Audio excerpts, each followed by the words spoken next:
What's up, YouTube?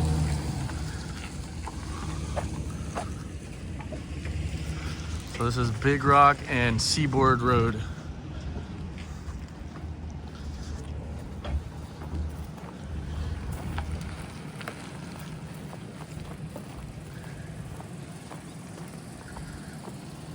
I haven't been up here yet.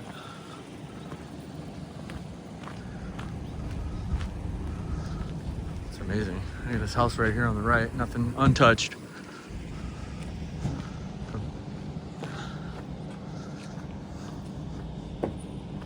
I wonder what the residents in this house are gonna do.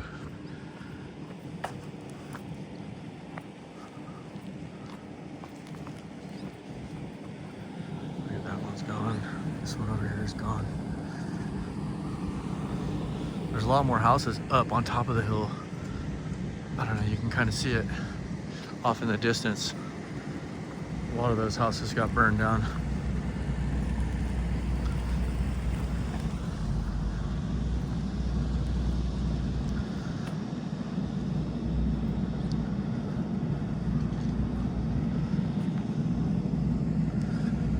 So right here is Roca Chica Drive.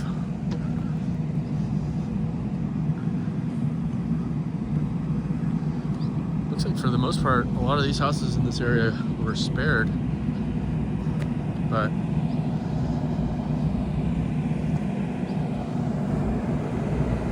can get some houses like over here on the left. And you know what? They weren't really spared. Like, all of these houses have some severe, fire damage. Buenos dias. They all have significant fire damage and are gonna have to be worked on. Just because your house doesn't look like this and it wasn't burned down doesn't mean that it's okay to live in. There's probably so much ash and soot and just the smell in general of fire. All of your furniture is probably destroyed. Every time you sit on the couch, it's just like shitting in a furnace.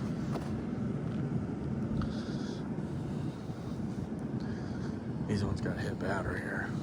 Whew.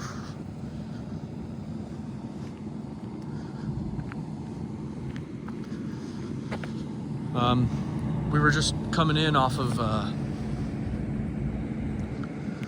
Pacific Coast Highway. And they are starting to make some very significant progress.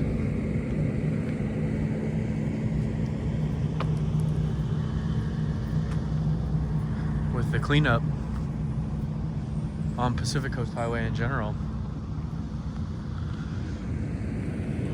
Oh, this guy's coming up on me quick.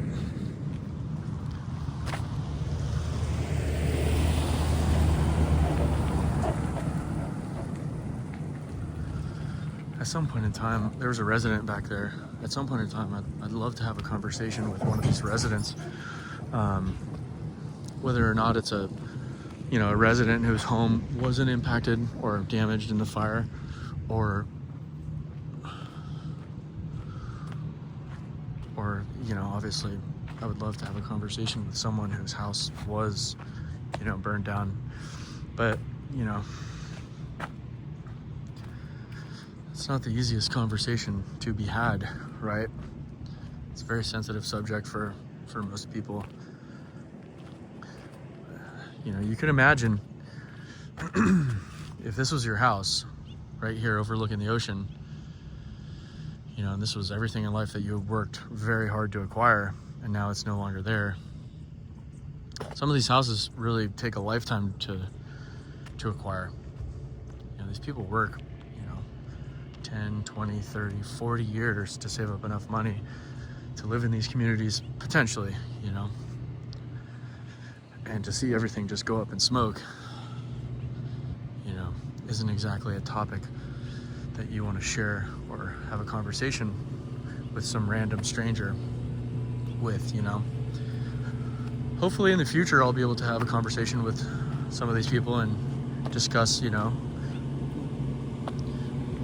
what they're gonna do in the future. Are they gonna stay? Are they gonna rebuild? Are they having any problems with the insurance company? Are they going to be able to insure their properties in the future going forward? Which is a whole nother question, you know? Just because, you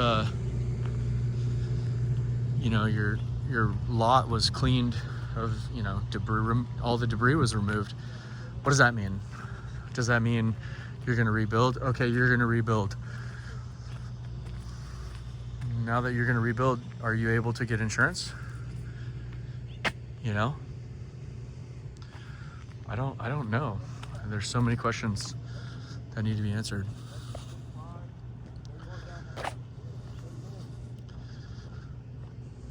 Will this property right here be insurable in the future? Will they be able to acquire insurance?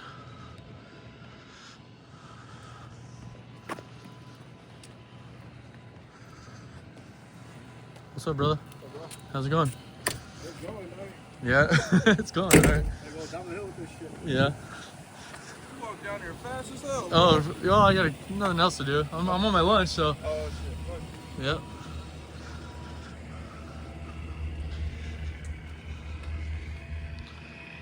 Look at that.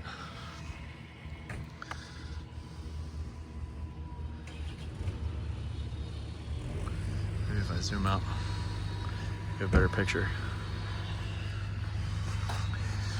Yeah, so nobody really knows what's going to happen with the insurance companies either. You know? This is a huge question for most.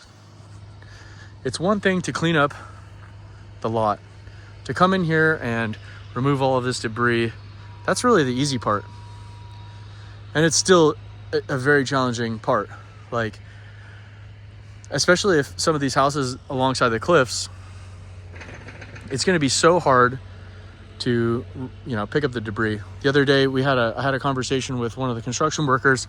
His name was Anthony, and he was describing how challenging it was to pick up the debris that has fallen down the cliff. You got to basically drag it from the bottom of the cliff up to the top. It's very tedious, it's dangerous, you know, and it's time consuming. And there, you know, there's thousands and thousands of houses that need to get cleaned up. So, but that's the easy part. Picking up a bunch of dirt and debris is the easy part. Rebuilding a house, that's a whole nother set of problems.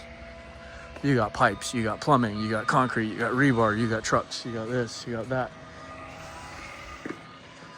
You got foundation guys, you got framers, you got plumbers, you got electricians, you got landscapers.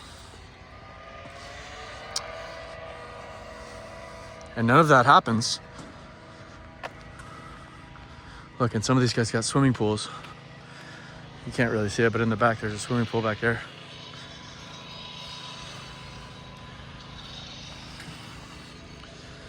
None of that rebuilding happens if you don't have the insurance. You're gonna build a house in a location that's uninsurable. I really need to talk with my aunt. My aunt, that's what she does for a living. She has her own insurance company. Maybe that would be a good video. She sells entertainment insurance, though. She sells insurance to, like, let's say, Ozzy Osbourne or 311. I'm not sure if she's in the homeowners insurance. I don't know, I'll have to talk to her about it.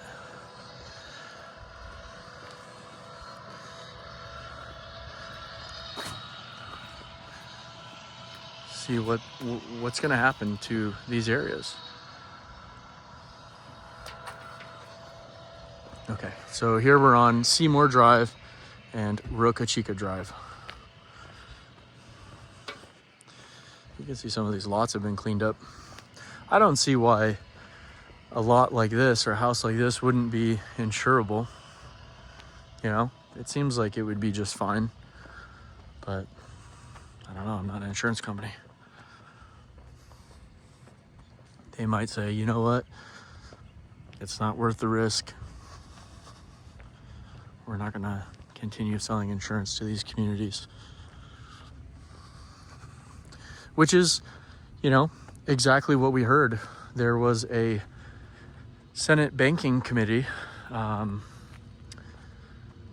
other day, or maybe like a month or two ago, whatever it was, and they were questioning the Federal Reserve Chairman. His name is Jerome Powell, and he gets to basically dictate whether or not interest rates go up or down based on, you know, the inflation rate, the unemployment data, and whatever, the jobs reports, all of that stuff they take into consideration and determine whether or not they need to raise rates, lower rates, spend money, print money, you know, reduce the money supply, increase the money supply, whatever it is they're doing, right? They take all that information and they make their determination. But in the Senate Banking Committee hearing, there was a woman, I forget her name, she was asking Jerome Powell whether or not he believes that these areas, like the Palisades or Altadena, or let's say Tampa in Florida, you know, these areas that are susceptible to natural disasters, whether it's wildfire, whether it's hurricanes, whether it's flooding, like, you know, with Hurricane Katrina, going forward in the future, will banks be offering these communities mortgages in the future? And basically what he said was, there will be regions throughout the country, and in particular, you know, areas that are susceptible to wildfires and a lot of these coastal communities that are susceptible to flooding and hurricanes and stuff like that. There will be regions throughout the country where the banks will no longer be doing business. In other words, the banks aren't going to be lending mortgages. And the reason being is due to the inability to acquire homeowners insurance, right? And it makes perfect sense.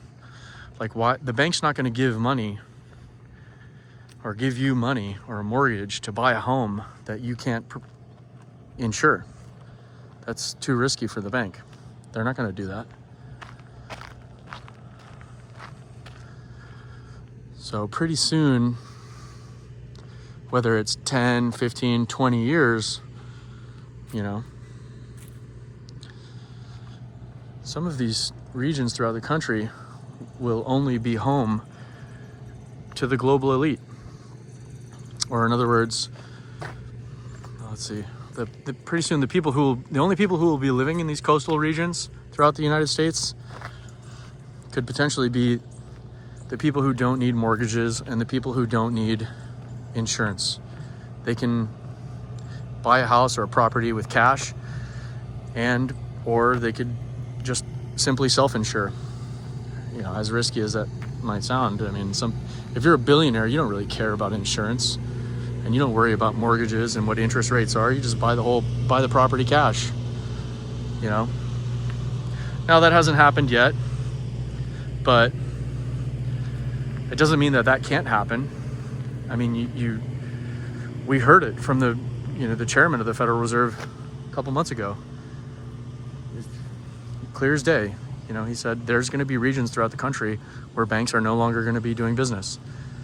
They're not going to give mortgages. They're not going to, you know. So you might not see ATMs in those areas. You're not going to see branches, you know. That's not for me. I don't just make up these topics. You know, I wish it wasn't true, because that will only further exacerbate the wealth inequality divide right? It's only going to exacerbate the gap between the haves and the have-nots, right? And that's not what the American dream is about. The American dream should be for all, for everyone to acquire. Not just only if you're rich. But, you know, it hasn't happened yet, so I guess it's to be determined. But I think that it is totally within the realm of possibility. You know, in talking about, like, you can imagine, like, what would, like, if you bought this house back in, I don't know, let's say you bought this house right here 5 years ago during COVID for $10 million. And over the last 5 years, it went from 10 million bucks to 20 million bucks. And then your house burned down.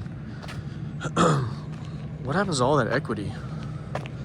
Like, all that equity is gone. Like, the insurance company will pay off the mortgage, or they'll give you a certain dollar amount to rebuild the property. But I mean, if the value of your home went from 10 million to 20 million within 5 years, these beautiful flowers, all that equity's gone.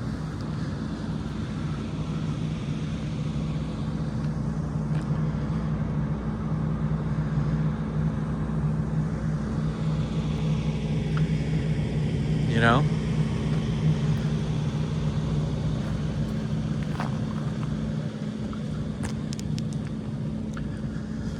And if you were banking on all that equity being there and potentially cashing in on it for your retirement or whatever, which a lot of people do, a lot of people's retirement plans are their homes,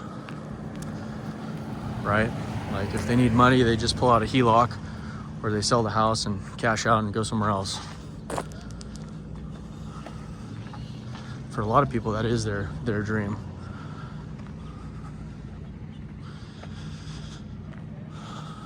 So I think a lot of money is going to go up in smoke. A lot of equity will be lost.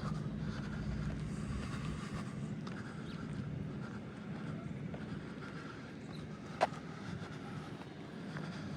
be very interesting to see what happens over these next couple of years.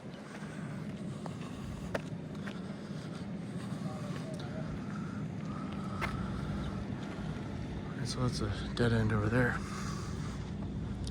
So again, this is a small little community up on Big Rock Drive. As you can see, some of the houses were spared. I'm not sure if that's a good thing or a bad thing. You know, I think if you're a homeowner and your house wasn't burned down to the ground, you're probably pretty grateful right now. Even if there is some pretty severe smoke damage to your property and your furniture and your roof might need to get redone because there's embers that scored the roof or whatever.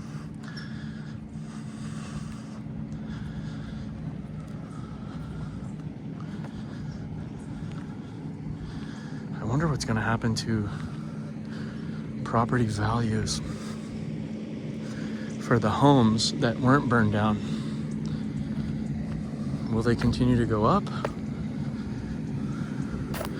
Will some of these people who purchased more recently, let's say you bought a house a couple of months before 6 months before the fire took place, and now all of your neighbors burned to the ground, but your house is still standing. What's going to happen to the property value of your home? You know, I guess it's a bit soon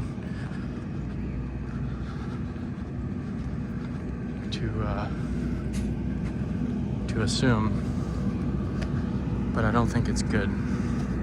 I think that there will be some residents who purchased homes in the Palisades or Altadena more recently who will more than likely be upside down or underwater. In other words, they'll owe more money on their house than what it's now worth. Now, some people, it will be the opposite. if you bought a house out here in the 70s or in the 80s or 90s, you're sitting on a pretty penny. So I guess everyone's situation will be a little bit different.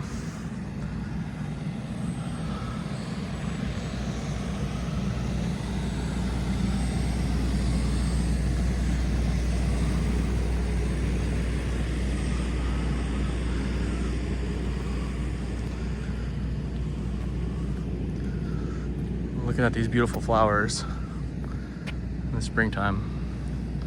Life goes on. Nature will continue to bloom. So, anyways, that's a quick little update. I'm up here on Seaboard Road right now. So I thought I'd share this little video with you guys. It's coming up on the 20-minute mark, so I think now might be a good time to close it out pretty soon. But before I do that, I'd like to say thank you again to everyone who has been liking and commenting and subscribing on my channel. I really appreciate it. All of the kind and thoughtful words that everyone gives, and all of the people who have been donating, which isn't very much, but you don't need to do that. I really appreciate that if you do that. You know, if you guys give super thanks and donate money, like, totally not necessary. That is really cool and thoughtful of you, though. I really appreciate that. So until next time, thank you again, guys. I really appreciate it. Talk to you later.